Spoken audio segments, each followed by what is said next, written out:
نحمده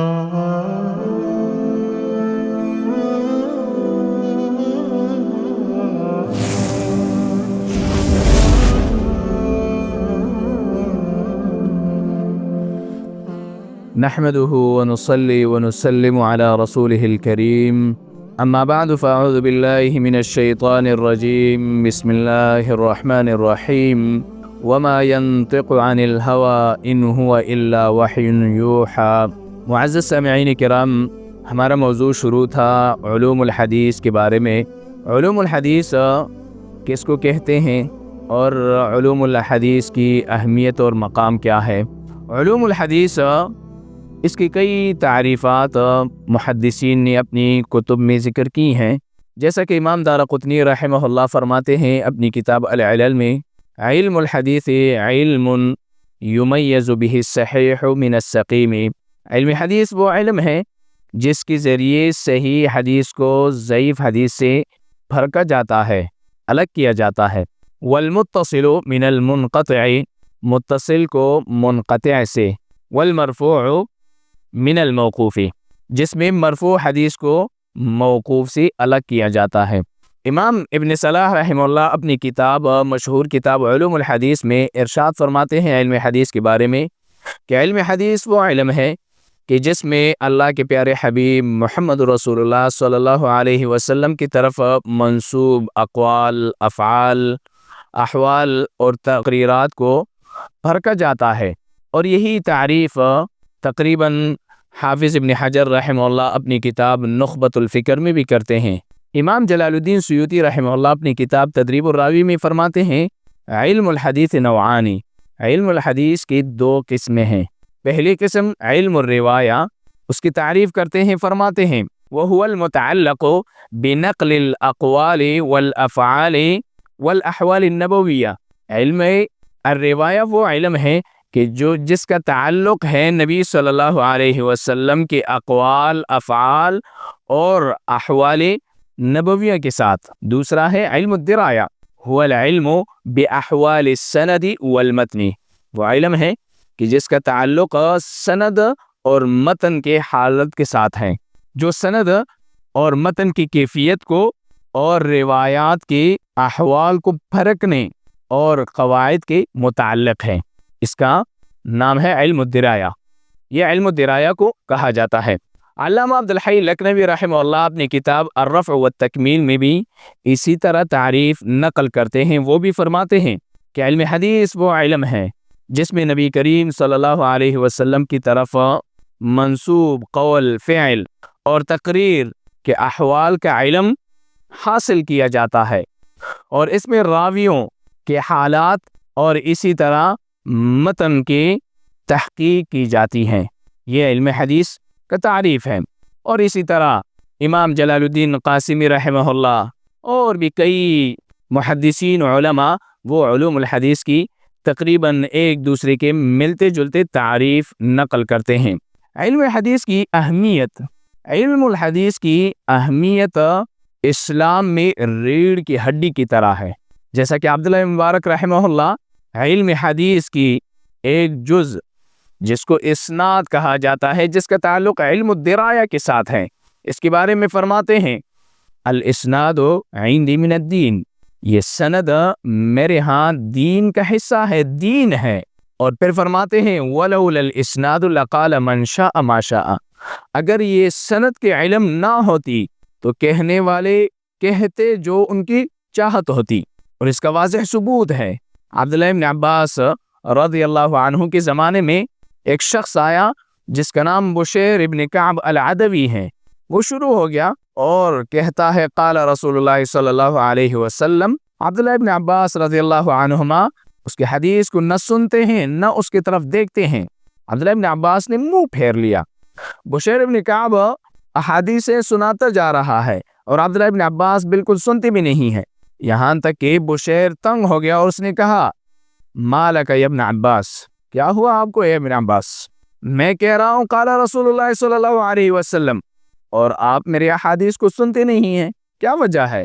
عبداللہ ابن عباس رضی اللہ عنہما جواب دیتے ہیں، فرماتے ہیں کہ پہلے زمانے میں ہم جب بھی قال رسول اللہ صلی اللہ علیہ وسلم سنتے تو ہماری آنکھیں اس طرف نظریں دوڑاتی تھی اور ہمارے کان اس کی طرف متوجہ ہو جاتے تھے۔ جب لوگوں نے جھوٹ بولنا شروع کر دیا، خیانتیں کرنا شروع کر دیا، تو پھر اس کے بعد ہم وہ احادیث سنتے ہیں جس کے بارے میں ہمیں پتہ ہوتا ہے کہ یہ اللہ کے رسول صلی اللہ علیہ وسلم کی حدیث ہے۔ تو میرے بھائیو، علوم الحدیث کی اہمیت یہ دین کی اصل حصہ ہے، اصل میں دین کی حفاظت ہے، اس کے ذریعے دین کی حفاظت کی جاتی ہے۔ جیسے امام سفیان ثوری رحمہ اللہ وہ فرمایا کرتے تھے کہ رب العالمین کے کچھ فوجی اور چوکیدار ہیں آسمان میں جو حفاظت کرتے ہیں آسمان کی، اور اصحاب الحدیث وہ حراس اللہ فی الارض، اللہ رب العالمین کے وہ زمین میں اللہ کی دین سے فساد کو دور کرتے ہیں، فسادیوں کو ختم کرتے ہیں، دین میں جو جھوٹ پھیلاتا ہے اس جھوٹ کو ختم کر دیتے ہیں، اس کا مقابلہ کرتے ہیں۔ امام دارقطنی رحمہ اللہ وہ عراق کے سرزمین میں کھڑے ہو کے اعلان کیا کرتے تھے کہ اے عراقیوں سن لو، جب تک میں تم میں زندہ ہوں تم میں کوئی جرت بھی نہیں کر سکے گا کہ وہ اللہ کے رسول صلی اللہ علیہ وسلم پہ کوئی حدیث جھوٹی بنا دے۔ میرے ہوتے ہوئے کوئی بھی یہ جرت نہیں کر سکے گا جب تک میں تم میں یہاں موجود ہوں۔ تو علوم الحدیث کی دین اسلام میں بہت زیادہ اہمیت ہے، اسی وجہ سے علماء نے علوم الحدیث کو ایک اعلیٰ مقام دیا ہے۔ محمد رسول اللہ صلی اللہ علیہ وسلم کے دنیا سے جانے کے بعد اور دین اسلام کا دفاع جو کیا ہے وہ محدثین نے کیا ہے، کیونکہ ان کے جانے کے بعد فوراً ایسے لوگ پیدا ہو گئے تھے کہ جنہوں نے احادیث میں جھوٹ بولنا شروع کر دیا تھا، احادیث کو وضع کرنا شروع کر دیا تھا، یہاں تک کہ ان لوگوں نے بھی دعویٰ کر لیا، ان لوگوں نے بھی اس بات کا اقرار کر لیا جو حدیث سے انکار کیا کرتے تھے، جن کا مشن یہ تھا کہ وہ احادیث کو خراب کر دیں، احادیث میں اپنی جھوٹ داخل کر دیں۔ انہوں نے اس بات کا اقرار کر لیا کہ مسلمانوں نے ایک علم سیکھا ہے اور ایک علم ان کے پاس موجود ہے کہ جس کی وجہ سے ہماری جھوٹ نہیں چلتی۔ مستشرقین میں سے ایک مستشرق وہ کہتا ہے، جوزف کے نام سے ایک مستشرق ہے، وہ کہتا ہے کہ عباسی دور میں، عباسی زمانہ میں لوگوں نے احادیث گھڑنا شروع کر دیا تو مسلمانوں نے ایک علم وضع کر دیا جس کا نام ہے علوم الحدیث، اور اس کی وجہ سے ان کے وہ سارے جھوٹ ختم کر دیے اور نکال لیے۔ اسی وجہ سے مستشرقین وہ مسلمانوں کو داد دیتے ہوئے کہا کرتے تھے کہ مسلمانوں کو خوش ہونا چاہیے، مسلمانوں کو فخر کرنا چاہیے کہ اللہ رب العالمین نے ان کو ایک ایسا علم عطا کر دیا کہ جس کی وجہ سے یہ دین کی حفاظت کرتے ہیں۔ مشہور مستشرق وہ کہتا ہے، مرجلیوس کے نام سے مستشرق ہے، وہ کہتا ہے ان اللہ شرف هذه الامہ واکرمها، اللہ رب العالمین نے اس امت کو شرف بخشی ہے، عزت دی ہے، کس وجہ سے؟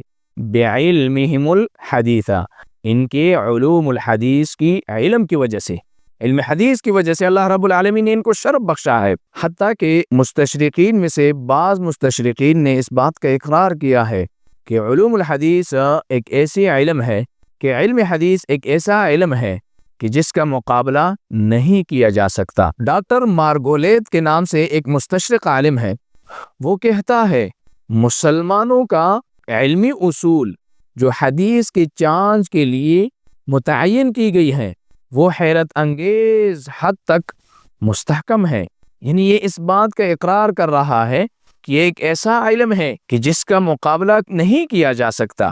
دوسرا مستشرق ہے، وہ کہتا ہے کہ دنیا میں کوئی بھی مذہب ایسا نہیں ہے کہ جس نے اپنے بانی کے اقوال، افعال اور حالات کو مستحکم کیے ہوں سوائے مسلمانوں کے، کہ انہوں نے اپنے نبی کے اقوال اور افعال اور احکام اور حالات وہ سارے مستحکم کیے ہیں۔ ایک تیسرا مستشرق وہ کہتا ہے کہ مسلمانوں کے ہاں اسناد اور جرح و تعدیل کا ایسا علم موجود ہے کہ جس کا مقابلہ جدید سائنسی طریقوں سے بھی نہیں کیا جا سکتا۔ یہ اپنے آپ میں ایک مثال بنا ہے، اس کی کوئی مثال نہیں ہے۔ تو میرے بھائیو، یہ ایک ایسا علم ہے کہ جس کا اعتراف مستشرقین بھی کرتے ہیں کہ اس کا مقابلہ نہیں کیا جا سکتا۔ حال یہ ہے کہ مستشرقین تھے کون؟ ان کا کام کیا تھا؟ مستشرقین ان لوگوں کو کہا جاتا ہے جو غرب سے، اہل کفر سے آتے تھے، مسلمانوں کے روپ میں آ کے مسلمانوں کے ساتھ مل کے دین سیکھا کرتے تھے اور پھر اس دین کو غلط طریقے سے بیان کیا کرتے تھے۔ محدثین کے ہاں جڑ جاتے تھے، ان سے ان کی کتابیں حاصل کرنے کے بعد پھر ان میں اپنے آپ سے اضافہ جات وغیرہ کیا کرتے تھے، ان کے احادیث کو بگاڑ دیا کرتے تھے۔ لیکن محدثین نے ایک ایسا علم وضع کر دیا کہ جس کے ذریعے سے ان مستشرقین کے مشن وہ اس میں خراب ہو گیا، کامیاب ہی نہیں ہوا۔ تو میرے بھائیو، اسی وجہ سے ہارون رشید بادشاہ نے بھی اس زندیق کو کہا تھا کہ اس امت میں عبداللہ بن مبارک، ابو اسحاق فزاری جیسے شخصیات موجود ہیں جو تمہاری اس جھوٹ کو اکھاڑ پھینک دیں گے، نکال دیں گے۔ آپ کی جھوٹ ان کے مقابلے میں نہیں چل سکتی۔ میرے بھائیو، یہ علم حدیث کی اہمیت اور مقام اور مرتبہ ہے۔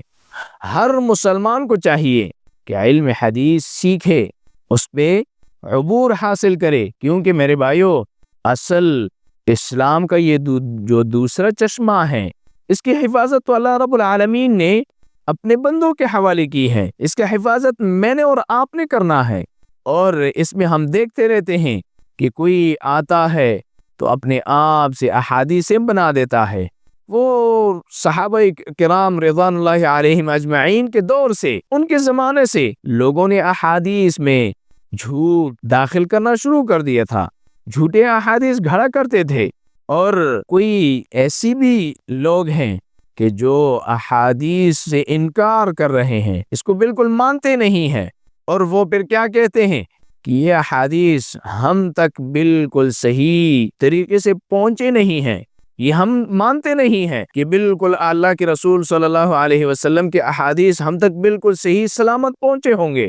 کوئی مثالیں دیتا ہے، کوئی عملی نمونے کر جاتا ہے اور کہتا ہے کہ یہ دیکھو یہاں کتنی غلطی ہو گئی ہے۔ کوئی کہتا ہے اگر یہ صحیح سلامت ہم تک پہنچی ہیں، میں آپ کو ایک مثال بنا دیتا ہوں۔ ٹیبل پہ بندے بیٹھے ہیں، ایک کے کان میں ایک بات کر دیتا ہے، وہ اس کو کہتا ہے کہ تو اس کو بتا، وہ اس کو بتاتا ہے، اس کو بتاتا ہے، یہاں تک یہ بات واپس آتی ہے تو وہ بات اس طریقے سے واپس نہیں آتی جس طریقے سے اس نے بیان کی ہے۔ تو کہتے ہیں 1400 سال گزر گئے ہیں، ان 14 صدیوں میں یہ حدیث ہم تک کیسے محفوظ پہنچ گئی ہیں؟ حال یہ ہے کہ یہ علم حدیث ایک ایسا علم ہے کہ جس کا کام ہی یہی ہے کہ ہر شخص کو چانچے پرکھے، اس کی معلومات کرے کہ اس نے یہ حدیث کس سے سنا ہے، کہاں سنا ہے، کب سنا ہے، کون تھا اس کے ساتھ سننے والا، اکیلا سنا ہے یا باقی اس کے ساتھ اور ساتھی بھی تھے۔ یہ جو استاد یہ حدیث بیان کر رہا ہے، یہ حدیث اس نے ٹھیک بیان کی ہے، حافظے سے بیان کر رہا ہے، کوئی غلطی تو نہیں ہوئی ہے، کتاب سے بیان کر رہا ہے، اس کی کتاب میں کوئی غلطی تو نہیں ہے، اس نے اپنی کتاب کی حفاظت کی بھی ہے یا نہیں ہے۔ اسی طرح ہر ایک یہ حالات جانچتے ہیں یہاں تک کہ ہمارے زمانے تک، پھر اس کے بعد سنی بھی ہے یا نہیں سنی، کن الفاظ سے نقل کر رہا ہے، اس کی اپنی حالت کیا تھی، اس سے خطائیاں وغیرہ ہوتی تھی یا نہیں ہوتی تھی، عام حالات میں اس سے خطائیاں جھوٹ وغیرہ صادر ہوا ہے یا نہیں ہوا، اس نے یہ جو الفاظ نقل کی ہیں، یہ الفاظ اس میں کوئی خطائی تو اس سے نہیں ہوئی، اس میں کوئی ایسے الفاظ تو نقل نہیں کی جو شریعت اور اسلام کے متصادم ہو۔ ان سب کو جانچنے اور پھرکنے کے بعد پھر کہاں غلطی رہ جاتی ہے، پھر کیسے انکار کیا جاتا ہے کہ نہیں یہ اللہ کے رسول صلی اللہ علیہ وسلم سے ہم تک نہیں پہنچی ہوگی۔ اس وجہ سے یہ ایک ایسا علم ہے کہ جس کے ذریعے سے اگر کوئی حدیث میں اپنے آپ سے کوئی چیز بھی داخل کر دے تو اس کو بھی نکال پھینک دیتا ہے، اور کوئی اگر اس سے انکار کر دے تو اس کے انکار کو بھی زائل کر دیتا ہے، ختم کر دیتا ہے کہ نہیں یہ بالکل صحیح کہتا ہے اور یہ صحیح بات ہے، یہ ثابت شدہ ہے، اس کی ہم نے تحقیق کی ہے، اس کو ہم نے جانچا ہے، اس کی ہم نے پوری بحث و تحقیق کی ہے، تو تب ہم کہتے ہیں کہ بالکل یہ ثابت ہے۔ یہ کمال ہے علم حدیث کی، اور یہی ہے دین اسلام کی حفاظت۔ اللہ سبحانہ و تعالی ہمیں دین اسلام اور علم حدیث کی اہمیت اور اس کی کوشش کرنے کی اللہ ہمیں توفیق عطا فرمائے۔ وباللہ تعالی توفیق۔